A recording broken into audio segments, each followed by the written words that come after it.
Hi, this is Paul Ballard with Winelec Dev Center. I'm here today with Todd Anglin, HTML5 and web expert, also Executive VP of Strategy at Telerik.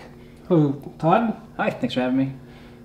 So Todd, why should web developers look to add even more languages to their arsenal for things like less and Sass? Sure. I mean, I think web developers are nothing if not fatigued by new languages and frameworks, everything from frameworks for CSS, like less and Sass, as you mentioned, the onslaught of JavaScript frameworks, all kinds of things pounding developers. So I think they really do have to make a good case now.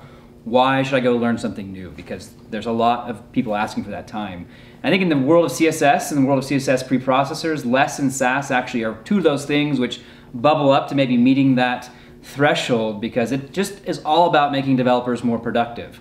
Doesn't require a browser to change, doesn't require a developer to change the CSS that they create, just says, hey, CSS is harder than ever to manage. You've got all these browser prefixes, all these new language features. Why not save yourself some time with a preprocessor language, which Sass and Lass both are. I think I said that wrong both times. But these frameworks give people time back to go do the things that matter in development, so they should certainly consider them for CSS. So is there a process that a developer would go through to help them figure out which of the frameworks to use? You mentioned less and Sass meeting the bar. How do you define the bar? I think the bar is how much value does it add to me as a developer, how much time does it give back, how much more productive does it make me, versus just giving me one more thing I've got to go learn and study and spend a long ramp-up time before I get any sort of value back out of it. Sort of the ROI on developer time. And I think the ROI on developer time for less and for Sass is very low. It doesn't take much to learn them, and it starts immediately giving you back a lot of benefit, a lot of value.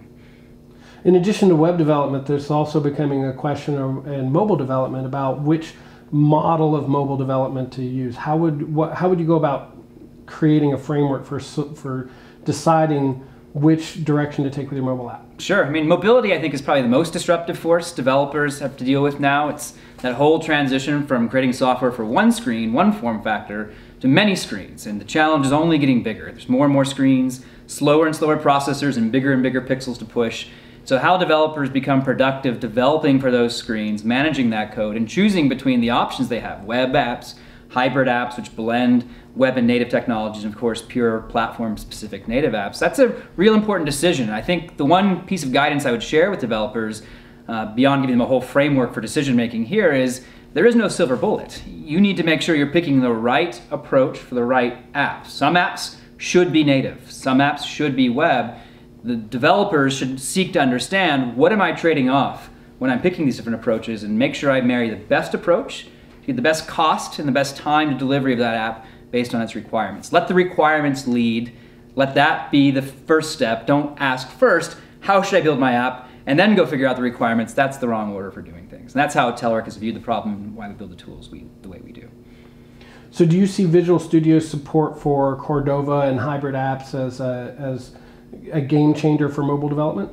I think it is a good signal for anybody who's sitting on the sidelines wondering what Microsoft's take would be on sort of mobile development. And I think what they've signaled with support for things like Cordova, Apache Cordova, what a lot of people know as PhoneGap, inside of Visual Studio, as well as supporting things like the Xamarin framework for more of the cross-compile native application, as well as, of course, their own tools for native app development for Windows and for the web, is that they also endorse this idea there is no one-size-fits-all, that the developer, even in the Microsoft community, needs choice, needs these different options.